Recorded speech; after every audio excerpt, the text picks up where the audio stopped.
Isn't this nice? You just whispered in my ear. Are you lonesome? So she decided to join in. Well, good morning, everybody. You know, in this day and age, everything seems to be going much, much faster. Everything's speeding up. Our lives are speeding up. Presently, we're thinking 60,000 thoughts a day. And 100 years ago, it was 600 thoughts a day. 60,000 a day, that's one thought every second. The mind, it never stills itself during our waking hours. Now, of those 60,000 thoughts a day, roughly 95% are repeats. That is to say, 95% are thoughts that we thought yesterday or the day before, the day before. There's very little new thinking going on. They're habitual thoughts that we just use to get ourselves through the day. Of the 95% of thoughts that are habitual, 80% of the 95%, and that's our self-talk, our beliefs, our opinions, are of a negative nature. A negative nature. Think about that. 80% of our habitual thoughts are of a negative nature. And that is because we're moving at such a fast pace that when we do initiate some sort of a thought or an expression, it's the result of a complaint. Somebody's driving too slow, the lines of the grocery store are moving too slow, something happened to disrupt our plans, slow us down, and so we bark out at it. Now, the antidote to this is very simple, and I heard this on NPR last Sunday actually. The antidote is celebration. Human beings have narrowed down their celebrative time over the years until now it's pretty much non-existent. Even during the holidays, they're more stress-filled, they move faster, there's more places to go. Some kids have 4 different places they have to go between Christmas Eve and Christmas Day. And so it's very stressful and very anxiety-ridden. December 25th is meant to be a day of celebration, and this is why. It isn't necessarily because that's the day that Jesus was born on, and that is the day, however, that we celebrate Jesus and his message. But it began way, way before that. Come with me on a journey back 200,000 years. And at that time, something marvelous happened. Within the human consciousness, and we're talking Neanderthal or Homo sapien, within the consciousness of the human being at that time, something happened that had never happened before in an absolutely distance the human being from all the other animals. What happened is within the realm of consciousness, 2 superpowers came about that changed the way things would be forever. The first power was that of reflection. Human beings began to reflect on things. Now, the researchers know this because of the tools they found that date back 200,000 years, or the paintings on the cave wall that reflection was necessary in order for that to happen. So reflection came about. For the first time, people could look at something. They could look at a rock and reflect that possibly that could turn into a chisel of some sort, or a hammer. They could look at their hunting tools, reflect on them, and determine that they could be more efficient if they made a spear or a bow and arrow or whatever it might be. They were able to reflect on things. And the second great power was imagination. Before that, reflection and imagination hadn't been a part of the human consciousness, but now they can reflect and they can imagine how to improve things. They can imagine how to improve their lives, how to live safer lives, how to create better homes for themselves. Reflection and imagination. So let's us use our imagination just for a moment here and go back to that time when reflection was just coming about. And by our calendar year, let's say the month of July or so, the people began to reflect on the fact that daylight hours were becoming shorter. They could tell by the shadows and other signs. And as time went by, we go through August and September, and the daylight hours keep getting shorter and shorter and shorter. There's more darkness by the time we get into the autumn months. The vegetation begins to die. Everything begins to dry up. And the people reflected on the sun which is their God. They reflected on the sun, and they came to the conclusion one of two things must be happening. Either the sun, their God, had been conquered by the darkness and was disappearing, or the sun, their God, was abandoning them. And this brought about a great deal of fear and anxiety and all sorts of reservation. What are we going to do? It became colder and colder and colder in the northern plains of Upper Europe. And as time went by, they fell into a deep state of sadness, depression, despair. There seemed to be no end to the sun's retreat. But then, by our calendar, on December 22nd, the day that we now know as the winter solstice, it reversed itself. The days began to get longer. And this wasn't totally recognizable. They couldn't reflect on it until December 25th, 3 days later, after this had begun, when it was obvious to them that the sun was returning, the sun was not abandoning them, the sun had not been defeated. So what did they do? They celebrated. Everything stopped. They celebrated because the celebration brought them out of their despair, it brought them out of their darkness, it brought them out of all the anxiety and the fear. They had fun. They laughed for the first time in a long, long time. They were merry because the sun was returning. Now, we advance forward to 283. This is about 300 years after Jesus was born. 283, and the Emperor Aurelian, the Roman emperor, decided to make this day that everybody celebrated, the pagans mainly, make this day an official holiday in the Roman Empire. It was the Sol Invictus, or the Day of the Unconquered Sun. And on that day, all the pagans came together and they celebrated. Well, shortly after that, the church was not doing real well. They needed more people. They needed more support. And so they reached out to the pagans and said, come on December 25th, and we'll celebrate your sun on that day. So all the pagans came to the church on that day. They celebrated Sol Invictus, the Day of the Unconquered Sun. And then the church said, oh yeah, by the way, we're going to celebrate the other son, the S-O-N, the other son of God. We'll have a double celebration. It'll be a good time for all. And so it became the Christ Mass, or Christmas, derived out of the pagan holiday Sol Invictus. Now, this certainly doesn't diminish Jesus. It doesn't diminish his message. It simply was done for political reasons to combine the day we celebrate him with the day the pagans celebrated, so everybody could have a good time. But I also find it kind of ironic in a way, and that the celebration of Jesus, the celebration we have of Christmas, is just as important as that day when they realized that the sun was not abandoning them. Christmas in its truest meaning is for us to get together and say, wow, let's take a look at this message that Jesus brought to the people, and that is still vital to us today. During Jesus' time, the people were beaten down. They were sad. They were in a great state of despair. They had worries, they had fears, they had anxieties, and the religious leaders did nothing at all to help them out of their spot.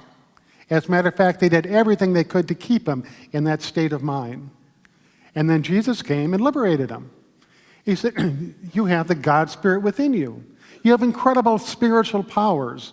Look at what I do. You can do that as well. He brought a message that was just as uplifting as the reflection the pagans had on the sun returning. Celebration is absolutely necessary for us. And as I said before, it used to be great celebrations all the time. And in many other cultures, they have more holiday festivities than we do in this country. It's even to the point now where some holidays, things barely stop.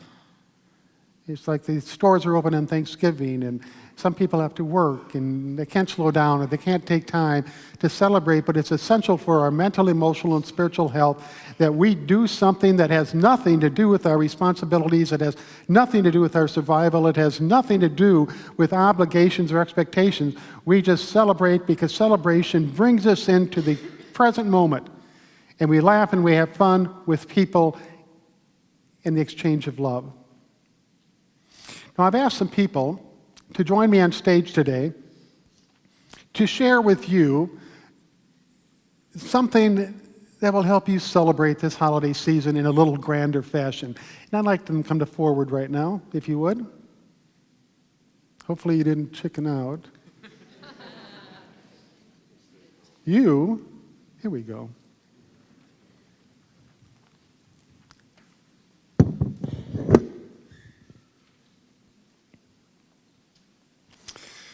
Now then, I think what we're going to do is just say your name, tell the people what you want to say, and perhaps it would be good for us if we just held applause to the very end. Okay? Hello, my name is Christina DeCombs, and it's funny because I was reading the first line of the program today, which is very much about what I was going to say. On Thanksgiving every year, my household takes down the remnants of Halloween and puts up all of our Christmas decorations. We don't go anywhere, we don't do anything else. We have a big family holiday later in the week. But on Thanksgiving Day, my children and I have a schedule, because there are 7 children in my house and a schedule is a requirement. And as we finish this on Thanksgiving, my 6-year-old looks at me and says, "Mom, I want to call Grandma." I said, "Okay." So I pick up the phone, I call my mother, and my 6-year-old says, "Grandma, did you put up your Christmas tree yet?" And now you have to understand, my mother lives in a very small, very cluttered home, and I don't know that she probably would have put anything up. But upon getting a phone call from this tiny little angel of a 6-year-old, she says, "Well, no, sweetie, I haven't." And Celeste says, "Well, I want to come see you this weekend and help you put up your tree and put your decorations and decorate your house." So that's where my children are right now. My 6-year-old is decorating Grandma's house today. But here on the program it says, "In playfulness lies the highest expression of the human spirit." And I would say that this holiday started with a child. And if you really want to appreciate the holiday, look at your children. Look at the children around you. Look at the children you see. Thank you, Christina. So earlier, Duke asked if you could share something with people that would help them celebrate. What would it be? And I shared that I had an insight last night. I listen to music as I go to sleep, and so I was listening to Johnny Mathis sing "O Holy Night." Yes, I love Johnny Mathis, particularly the Christmas music, and it's just beautiful. But what struck me was that the birth of the awareness of the power within us, of our essential nature as being childlike, as being innocent, as sacred and holy, that awareness is born from the depths of the darkness. It is a holy night.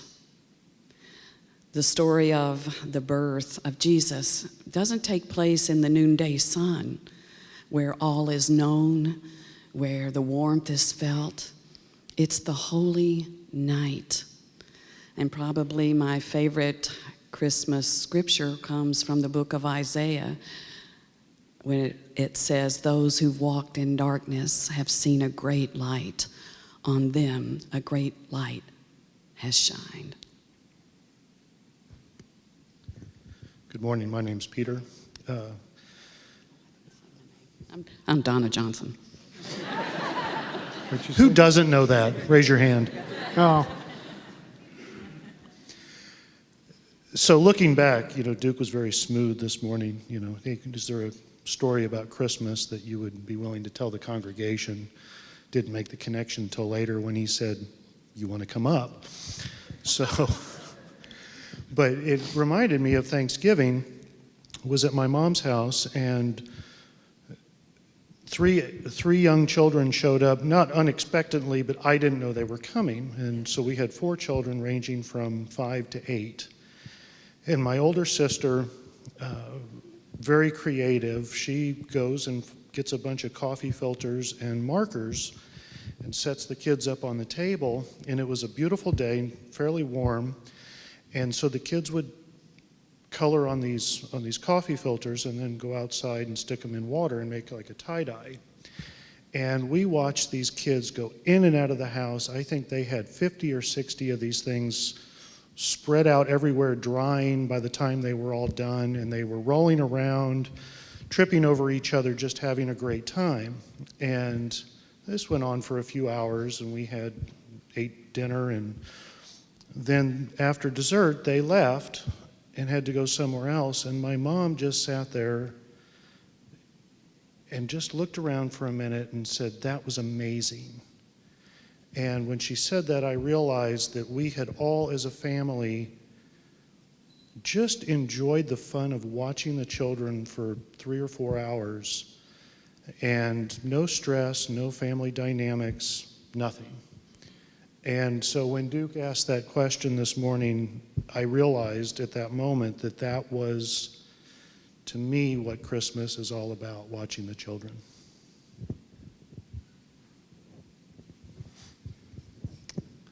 My name's Bob Gahn, and as we were speaking here, that holidays, what one do you remember that's special?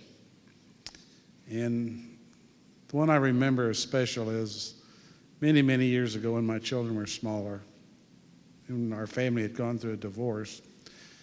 Christmas arrived, and it was going to be kind of bleak, and you don't want to disappoint your children. So what I did, I went through everything I had and picked something that would match each of my children. I have 4 boys.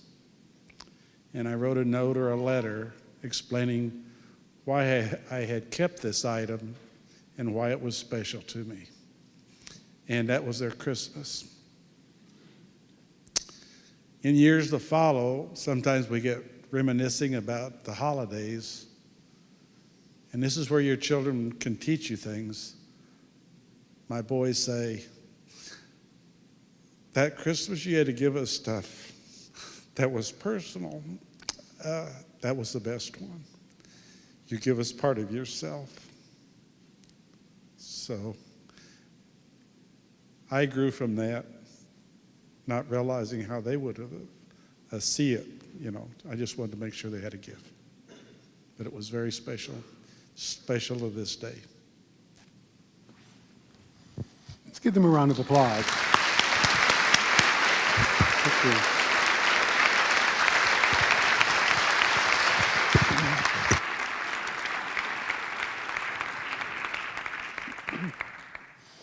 We'll now move into meditation. Take a minute to take a deep breath.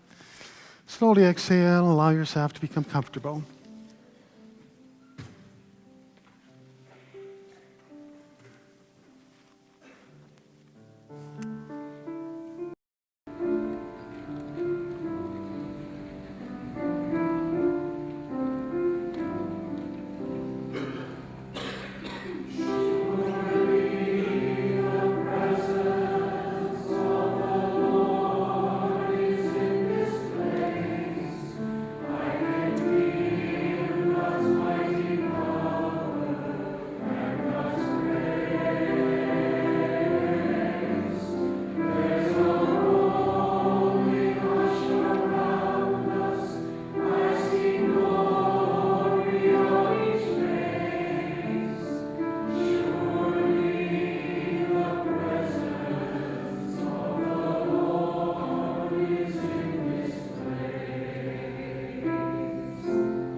Once again, take a deep breath and slowly exhale. As you do, feel your entire body becoming relaxed. And just for a moment, just breathe. Breathe in love. Breathe out peace. Breathe in peace. Breathe out love.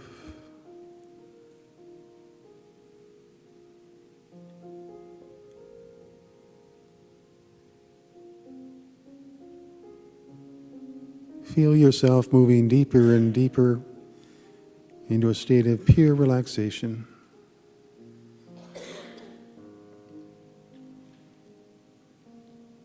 Move to that place within where there are no worries, there are no fears. There is no anxiety, there is no anger.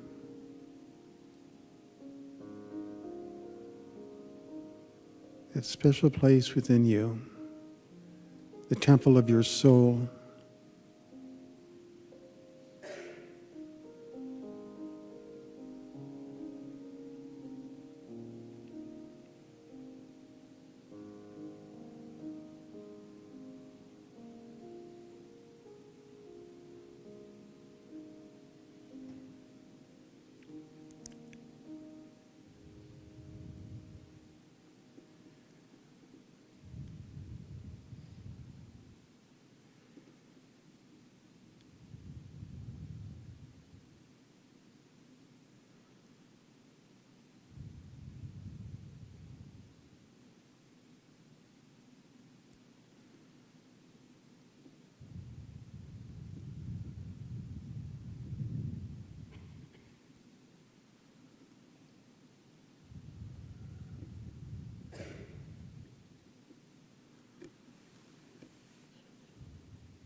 And slowly begin to bring yourself back from meditation.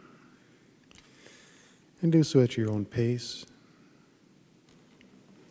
And do so with a sense of serenity, a sense of peace, a sense of happiness.